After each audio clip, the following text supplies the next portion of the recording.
You know how every few months a new survival crafting game comes out and promises it's going to be different? Usually that just means I'm going to be punching trees for 3 hours before realizing I've already played this exact game 12 times. Witchspire looked like it was going to be another one of those games. I'm going to be completely honest. It's a cutesy witch game, collect some creatures, build a house, craft some stuff. I mean, we've all heard it before. I mainly downloaded Witchspire because my wife thought it looked cute. So here I am 4 hours later, and I was min maxing a furnace powered by a magical fire squirrel.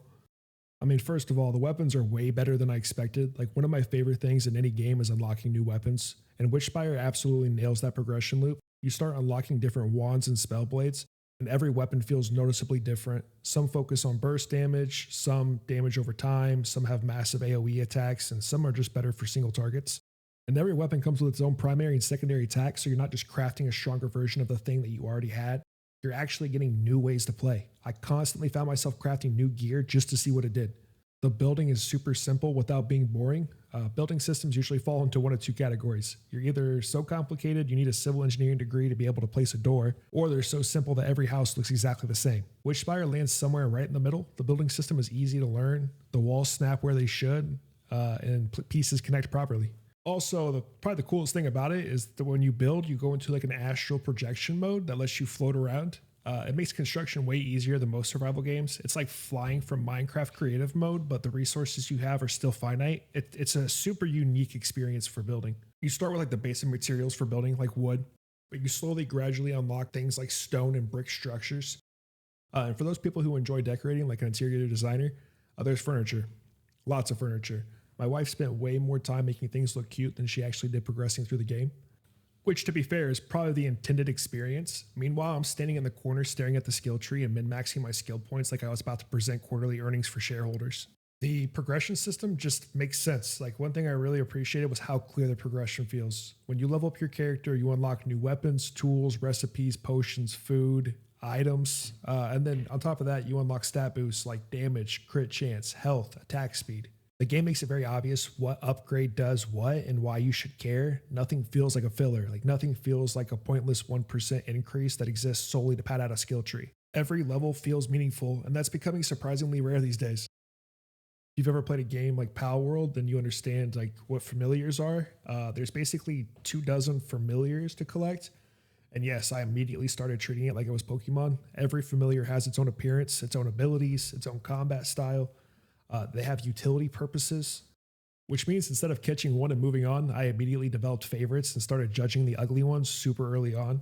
We're going to use this guy right here for an example. Flames coming out of its butthole instead of flames as a tail. Yeah, it's a Taco Bell. Or like a fire element familiar that can help power furnaces and improve production around your base, which was unfortunate for him because the moment I learned that, I stopped seeing him as a magical companion and started using him as an employee without benefits. It creates this really cool system where your companions aren't just combat pets, like they're workers, they're helpers, specialists. It's very similar to Pal World without the implications of SeaWorld level of animal abuse. You can even level them up. You unlock new attacks, improve resistances, boost stats, and make them significantly stronger over time. The result is a progression system where you're invested in your companions instead of, constantly replacing them. The exploration felt rewarding. I mean, the world is divided into different regions, and each area introduces new resources, new enemies, and new familiars. This meant that progression actually felt natural. You don't just walk into the end game and start grabbing high-end materials. You have to earn that access. Stronger areas required stronger gear. Like, you needed stronger familiars, and you had to have better preparation before you went all nilly-willy. And because resources are tied to specific regions, you're constantly finding reasons to explore new areas. And on top of the resources, there was like hidden things like chests, puzzles, materials, and there's different familiars that are out there for you to find, which kind of felt like a personal attack on ADHD because how the hell am I supposed to stay goal oriented when everything's shining at me like I'm Golem? Although the game does a great job of rewarding curiosity, so even on my ADHD exploration trips, I was able to fully engage the entire time. You're a witch, so you get to fly around on a broom, and broom flying is awesome. I don't really know how else to say it. Flying around on a broomstick is just cool, man. I don't have a deeper analysis. Sometimes a smooth brain like myself sees a broomstick and says, you know what? Hell yeah. I think what I liked the most about like the flying mechanic is the game doesn't immediately let you fly everywhere. You have to unlock flight access in a region before you can freely zip around. I know that probably sounds super restrictive on paper, but in practice, it actually made exploration feel very meaningful. Like, I actually learned the layout of each area before turning into a witch-shaped fighter jet. Bosses actually feel like bosses. I mean, a lot of survival games struggle with keeping up with boss design. Usually it's just a bigger version of a normal enemy with like 10 times the health. Witchspire does a decent job of avoiding that. Bosses feel threatening. They have mechanics. They require movement and they require strategy. They have their own attack patterns and it feels very different than the normal creatures you would encounter throughout the world. Like every boss that I fought so far felt like an actual progression checkpoint instead of just like a health sponge. I mean, we walked into a boss and immediately got terrified for our lives and had to leave because he was 30 levels higher than us. That kind of brings me to call out that like the multiplayer. Me and my wife played this together the entire time in co-op while she was hosting. And honestly, compared to a lot of early access games, this feels like one of those games that gets significantly better with another person. Sometimes when you do multiplayer co-op sessions in other early access games, it's a brutal experience. We only ran into like 2 major bugs that I'll bring up here in a little bit in the video, but overall it was a good time.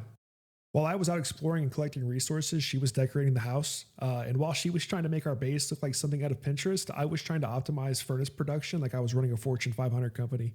There would be items that I needed that she had and things that I unlocked that she hadn't even seen in the skill tree yet. We were both playing the game, just completely different. And I'm gonna be honest, guys, the game is ridiculously cute. Now, I know I'm not the target audience for cute games, and at least that's what I like to tell myself, okay? I play shooters. I play survival games. I play games where grown men scream at each other over proximity chat. And yet, somehow this game had me standing there looking at my character like, does this hat bring my outfit together? Throughout my entire playthrough, my wife kept saying the same thing over and over again. That's cute. This is cute. Look at that familiar. Look at this outfit. Look at this house. And eventually I had to admit, yeah, she's right, okay? Everything is cute. The creatures are cute. The environment is cute. The outfits are cute. The weapons are cute. I even found myself outfit maxing by the end of the session. So maybe the game got me too, okay?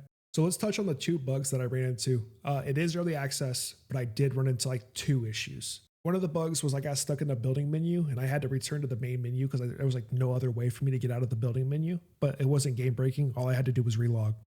The more annoying issue that happened is whenever I teleported back to like our main base, sometimes the entire area would become invisible. So like the stairs, the buildings, the workstations, my aspirations to have a father who is proud of me. Usually walking away like a significant distance or relogging fixed it. Neither bug was game breaking, but they were definitely noticeable in our experience. So that kind of puts us towards like our final thoughts. And after about 4 hours, I can honestly say that I'm pretty impressed with the game. There's actual content here, actual progression, actual systems worth engaging in. And probably the most important, I want to keep playing more. Like, and that's always been a big sign for me with games. If I want to play more, then I usually recommend it to other people. I don't know how much more content Witchspire will eventually have, but I can tell you, me and my wife are both super excited for it. But I do know one thing, and that's that the foundation for this game is really, really strong. So if you're looking for the next hardcore survival experience where dehydration, starvation, and depression are the all active gameplay mechanics, this isn't it. But if you're looking for a genuinely fun co-op survival game with great progression, creature collecting, and enough cuteness to make even a grown man care about his outfit, then Witchspire is absolutely worth a look. I'd recommend checking it out. And fellas, if you've been trying to convince your girlfriend or wife to play games with you, this might be the one.